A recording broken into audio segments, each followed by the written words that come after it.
everyone, and welcome back to Nolan Navigates. I'm Beth Nolan, private wealth advisor for Raymond James. On today's podcast, we're diving into a topic that every business owner thinks about, but not everyone gets right: how to scale your business in a way that's intentional, profitable, and actually enjoyable. And I'm so excited about today's guest. Joining us is Rachel Steininger, fractional COO and founder of Upward Acceleration and fellow Notre Dame alum.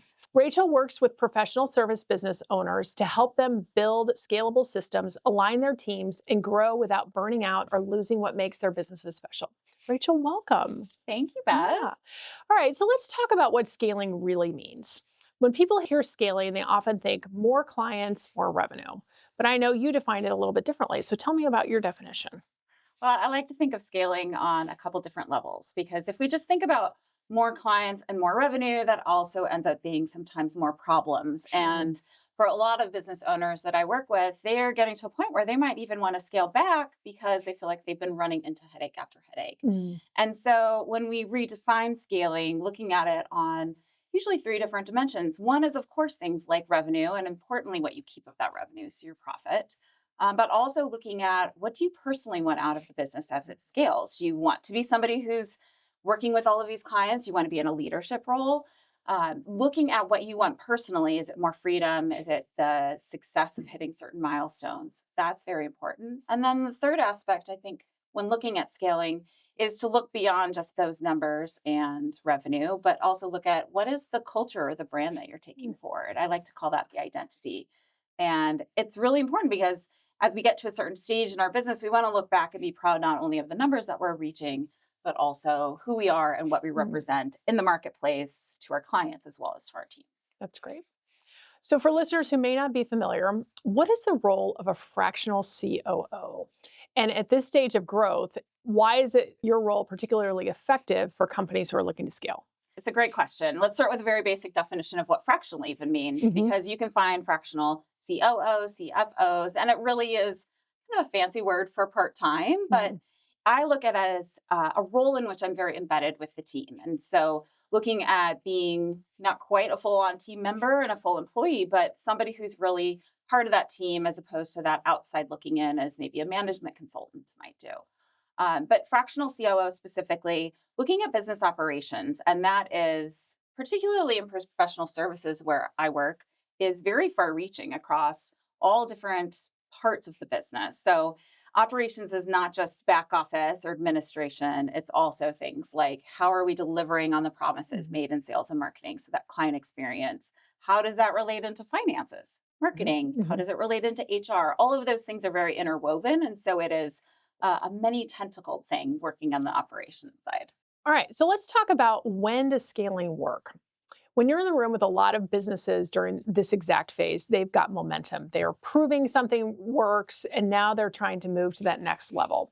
What are the key things you consistently see in place that break through into that next level of growth? So I think we have to define where some of those levels of growth actually take place because there's a lot of progress that's happening when a business first starts up. And Mm. these are going to be different levels based on different industries. So I'm going to speak to professional services, but if you are in manufacturing distribution or you're in SaaS or you're in retail, you're going to have very different thresholds that you're hitting. But what I see typically in professional service businesses is we see some thresholds just shy of the 500,000 mark where somebody really has to decide, am I solo or am I Mm. building a team? You see it again around 2 million. And this is where clients start to work with me is when they say, I'm at 2 million and I have probably about 8 to 10 employees at that level. And I'm no longer hiring people that I knew before. It's starting to get to be more than that man to man coverage. And some of the things you did in an early stage, like accommodating clients with different fee schedules, kind of letting employees do what they need to do because you trusted them, we have to start adding more structure. And that's part of what gets you from 2 to 5 million. And then from 5 to 10, you're starting to really look at how do we create repeatable behavior? How do we leverage that operational foundation to add those extra leads? And then 2 to 10 to 20, you're also, again, looking at jumps in both the employees, the complexity, and the need for overhead Mhm. support. And Yeah. so typically when somebody's coming to me, it's an owner who really love practicing their craft in the world that I work in. They love practicing their craft. It's that lawyer who wants to be a lawyer, the accountant who wants to be an accountant, architect who wants to be an architect, and they're willing to go do some business development. and they would like their firm to run well, but this mess behind the scenes is really hijacking their attention. And they need to make changes in order to get to that next level Mhm. or to just get some semblance of freedom back. And most people in the business, what I see from a pain point perspective is whether it's an office manager or even somebody who's in that COO role, they are so caught up in the day to day. They're wearing many, many hats. And it's hard to sit back and say, what is the best strategic plan? And then also, how do I get through my to Mhm. do list that Mhm. I know of things that are breaking that I need to fix? Okay, great. What are the earliest signs of a business that is about to outgrow its current operating model? So some of those signs are those signs of chaos. Mhm. And I think also an inkling that there's got to be a better way to Mm. do this, looking for that support for the bridge to the next level. But I also think that a lot of times what's happening is sort of hidden to the owner because their expertise sits in the work they do with clients or with the business development. There's often these pockets of opportunity that they're missing. And so signs of needing help would be asking questions like, I have a problem with my employees, but I don't know, is it the employees? Is it the process that I've laid Mhm. out? Or is it something in my leadership toolkit that I need to improve? It could be all of those things. It might be something else, though, besides I need to fire this employee. And I think the great owners that come to work with me are asking those kind of questions. How do I dig into this? Another one might be more practical, like, why is it that our invoices are taking so long to get out? And that can often be a very operational issue. Mhm. But it might be a combination of, is it the technology? Are we using something that's not serving us? Is it, again, is it our people? Are they not Mhm. doing what they need to do? And then another one might be, I encountered a company that they just kept making accommodations on fee schedules for clients. They hadn't raised their rates. So we had to look at the fee schedules, consolidate those into standardization. And that freed up time on contracting. It freed up time in terms of invoicing, and Mhm. it brought things up the curve. And we did it in a way that clients were just fine with. There was no hiccups, and everybody was on board internally as well. So again, these signs might be seem very surface level, invoicing. What's this employee really doing with their time? But behind the scenes, that's where having that outside expertise can really help dig in and say, Mhm. where is the truth of the matter? So we don't go making decisions without being fully informed. Yeah. Okay. So let's flip to the other side. What are the biggest mistakes or pitfalls you see when founders try to scale? One of the things I notice is that we all really love to hit these milestone thresholds. And so it sounds really fabulous to get to 10 million in Mhm. revenue and want to reach it. And there is nothing wrong with that. But some of the changes that an owner needs to make is actually inside themselves. It's Mhm. becoming a different person as the business scales. And for some, that's going to happen pretty naturally.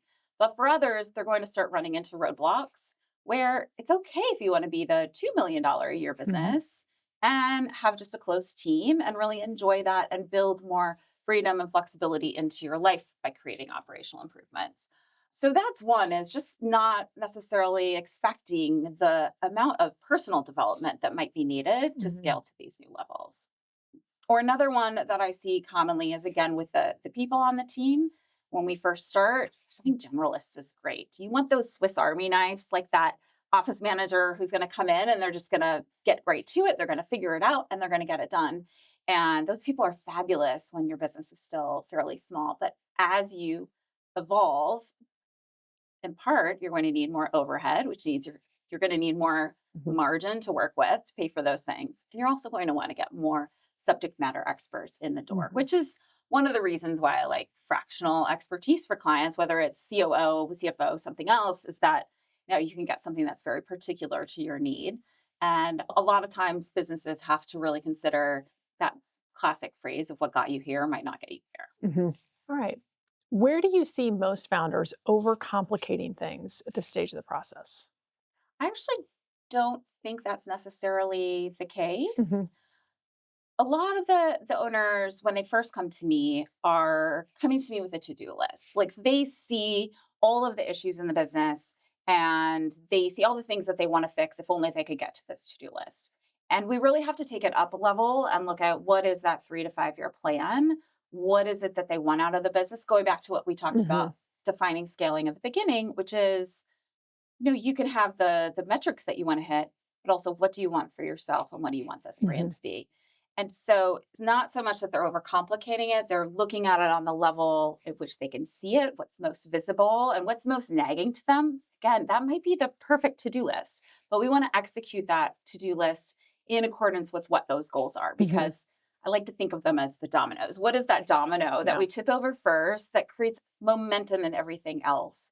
And looking at some of the clients I've worked with, we pace out the way that we're going to handle the projects so that we're getting the most out of each Hmm. thing we're investing in, and then making sure we're redeploying that investment into the activities and the infrastructure and the sales and marketing that's going to Hmm. support really driving scalability as opposed to just getting a little time back.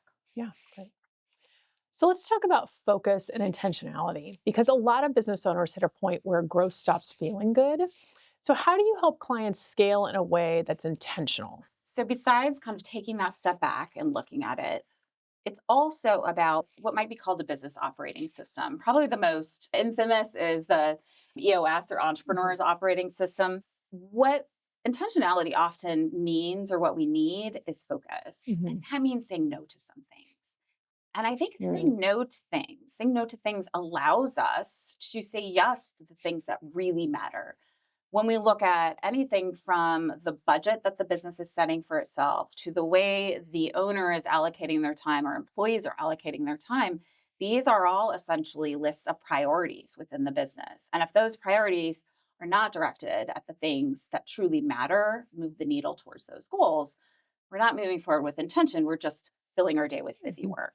And that's not as complicated, perhaps, as maybe it sounds, but setting some focus and having structures in place, like a business operating system, can be really critical to making sure everybody is on the same page. We're all driving towards those same goals, knowing that it's probably not going to be a straight line. But what I've seen is that strides are made so much faster when we're narrowing in, even on, let's say, we're going to focus on this one initiative for the next 6 weeks, and then we'll move on Yeah. to the next. And just a word of advice that I often give my clients is saying no does not mean no forever. It means no for right now. Yeah. And so those opportunities, as we scale, it's not like problems go away, but you get to solve a new set of problems, better set of Mhm. problems, and you might have the resources that then say yes to something that today isn't as good of an idea. So often in professional service firms when where you work, there are principals or partners that are perhaps equal owners or are sharing at a certain level of leadership within an organization. How do you get them all on the same page, especially if there are different phases of their life, if succession planning is part of what the scaling is about? How do you make sure they're all pulling that rope in the same direction and getting that buy-in that's uniform to be able to spread throughout the rest of the organization? Yes, I would say this is very applicable at a leadership level, but it can also be just as applicable when you're pushing change through an organization Sure. at an individual level. Just as a way of background, in my previous life, I would design investment products and get those working through a very big, complicated system. And I remember one time I had a multi-billion-dollar opportunity come in, and I went to a person on the team and I said, "Hey, got it all figured out, $2 billion. It's really exciting. I need you to do this one thing for 5 minutes a day." And that person looked me square in the face and told me no.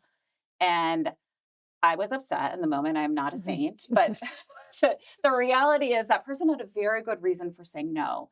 And it was my job in order to, you don't go back to a client and say, "I'm sorry, we don't want your $2 billion. Mhm. Mhm. You figure it out." And I think that's the same approach in professional service businesses because we're all human and we Mhm. have different desires and different things that motivate us. But when we can find some common ground and get to the root of what people are worried about or concerned is Mhm. going to happen, that approach creates so much more unity. And things like setting those strategies and those focus areas, talking about goals in multiple dimensions can really help bring people on the same page. And then it's a lot of times having conversations with people that are not in a group setting because some people have Mhm. personal reasons that they're looking at things a different way. So having those open conversations, I can't stress enough how building that level of trust within Mhm. an executive team or even all the way down to the root level of the organization really makes a huge difference in the accountability, the buy-in that people Mhm. have, And it creates opportunities for everybody to raise up a level. But yes, at that executive leadership team, getting people in a room and actually encouraging the meeting to be about disagreement and Mhm. hashing it out, creating that safe space is pretty important. That's great. All right. At some point, there's a shift from putting out the fires every day to stepping back and saying, what am I actually building towards? So, from your perspective, coming into these businesses midstream, what do you look for when you're trying to help a founder define what that end state is? What I'm looking for is to get past some of those metrics, right? I think it's amazing to have some kind of big, hairy, audacious goal, right? I love the concept of it. I love having meaning. I'm a very goal oriented person, but I want to really understand what's underneath that. And so going back to this concept of having what we'll call the indicators, the SMART Mhm. goals, but also your identity is think of two mortgage companies, and both have the exact same targets. They are going to need to close the same Mhm. number of mortgages at the same rate per year. One of them, though, is an online brokerage, and there you're going to have a maybe an 800 number. You might be Mhm. talking to an AI bot. You're probably not talking to a human much. On the other side, you have the person who's very hands-on, high touch. They're working with a lot of first-time home buyers. Those two approaches are totally different. And Mhm. so we can have the same top level goals, but what I really want to understand is what is that delivery vehicle? What do we want our clients saying about us when we're not in the room? And taking that example of the mortgage companies, one of them, if that person who needs high touch service goes online, they might be feeling lost and they might not even Mhm. continue versus the person who is just like, I've been through this. I don't need that. I don't want that. I want to, fill out my paperwork at 3 in the Mhm. morning. Mhm. They might not want to go in and meet with somebody in person who Yeah. insists on it. So there is out there firms for everybody, and there are brands that fit particular customers. And so for me, especially having a background in relationship management, I really want to understand what is driving that customer experience. What do you want them saying about you? And yes, the financial aspect, very important too. The relationship management was in Mhm. investment. So I want to see Mhm. enterprise value going up and I want to see return on investment. But I want to see that in the context of something that you're really proud to build. Yeah. All right. What would you say is the hardest shift they have to make to close that gap? It really varies Mhm. owner by owner. Mhm. And no two clients for me are alike. I feel like the first part of the engagement is I'm getting to know the firm, but I'm also getting to know the owner and their Mhm. personality. And I have owners that I work with who are just like, well, let's just go, let's just do it. Right. And they're super enthusiastic. And then you might find out a couple months in that maybe we went so fast that, okay, let's take a step back. We got to start looking at different information. For others, much slower start. They're very cautious. They're very conscientious about just different Mhm. things, whether it's Mhm. perception of clients, whether it's just the way they're doing things, disrupting people. And and so the personality owner's super important in that, engaging that. Mhm. So I don't think there's a one size Yeah. fits all there. Yeah. Understood. So, moving to like some practical advice and purposeful action. What are some issues that business owners don't always see and how that affects results? Any stories you can share? So I think it's really fun, as I've mentioned already, to just get under the surface of what's going on. And I think it's really fair that somebody comes and they've got their to-do list because when an owner is so busy, or anybody, even an executive within the company is so busy, they're just really trying to keep up with the day-to-day. And Mhm. we all prize busyness and productivity, right? If I asked you how you Yeah. are, Yeah. a very acceptable answer would be, oh, I'm really busy. And I'd Mhm. be like, well, Very great, proud of Beth that, is right? doing Very proud of amazing. that. Yes. Uh-huh. Yes. But, as I look at what we've come up with, for example, I think looking at just that first line of the to-do list, I've worked with a client over the last couple months at documenting processes. And it's not the most exciting thing in the world, Mhm. but I probably could now step in and do a whole new role because Yeah. we've been documenting this. But what was fascinating is the owner was asking me, "Oh, once it's all up there and documented, they'll basically do their jobs." It's like, well, and wonderful. This is not knocking him at all, but I think it's that first passive. Well, once we get this done, then it Mhm. all makes it easier, and it does. But we also need accountability. So we've structured now an accountability Mhm. meeting to Mhm. just look at what I think exists in every service business, that like hurry up and wait time, when, Yeah. okay, send me your paperwork. And then they ask you for it back in an hour. So looking at those underlying issues, really, that's where a lot of the hidden gems are Mhm. to create that momentum boost. It's not always the big project, but we Yeah. do need to have good infrastructure and we need to have good data and we need to know, what's going on objectively inside the business. So that's Yeah. all part of it, but it's sometimes these little nuances that matter. Yeah. All right. So many leaders tend to see operational or strategic upgrades as expenses to minimize rather than opportunities to invest in growth.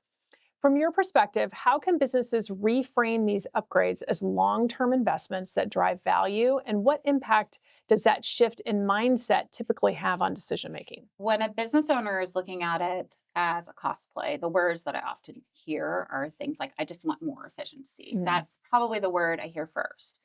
And just by way of background, efficiency is a word that comes from assembly line Mhm. behavior. And working with professional services, these are all knowledge workers. The human brain does not operate as if it's an assembly line. And so there is room for efficiency, absolutely.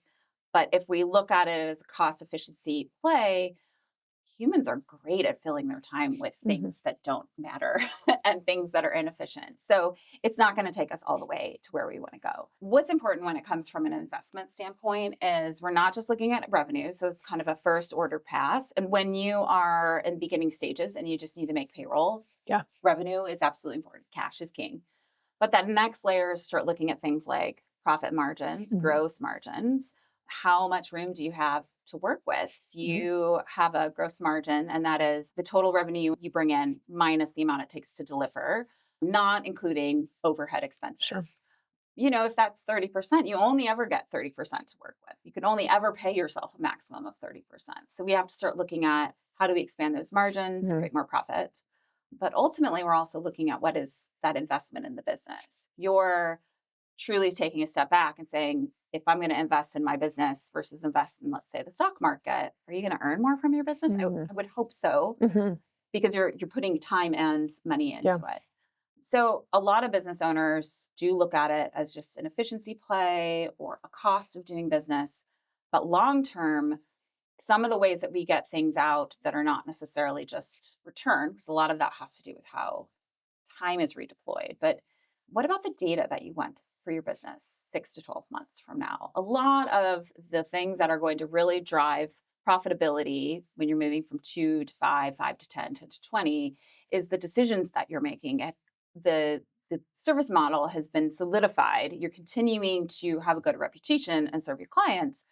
But at a certain point, it's about the forward looking decisions that you can make. And so, some of the ways in which we can extract more value out of what we do that could otherwise be a cost is let's get the data in place that we want. Let's put training materials in Mhm. place so turnover is easier to handle.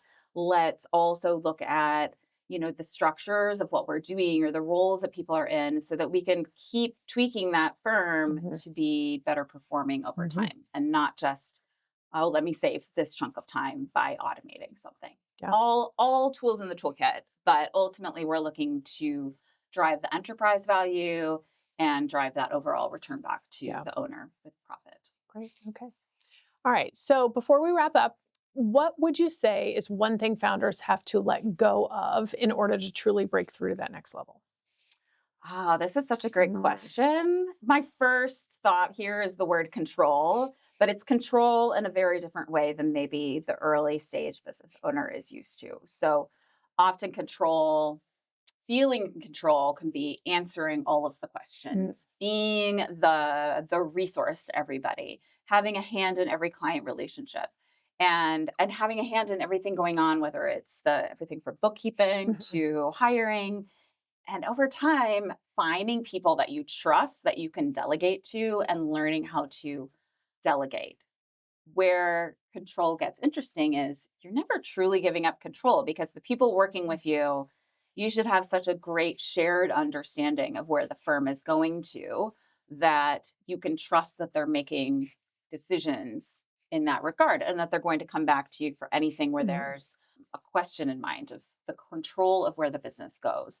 But control over day to day, I like to say it's sort of like commenting instead of redlining on a document. Mhm. You're still guiding people. You're still giving guidance to where the firm is going Mhm. or where some specific task needs to go, but you're not doing the actual work. You're not Mhm. intervening in that same way. So progressively letting go of control, but still maintaining that leadership role Mhm. of directing Yeah. everything. So kind of moving from the player to the conductor of the orchestra. That's a very powerful note to end on.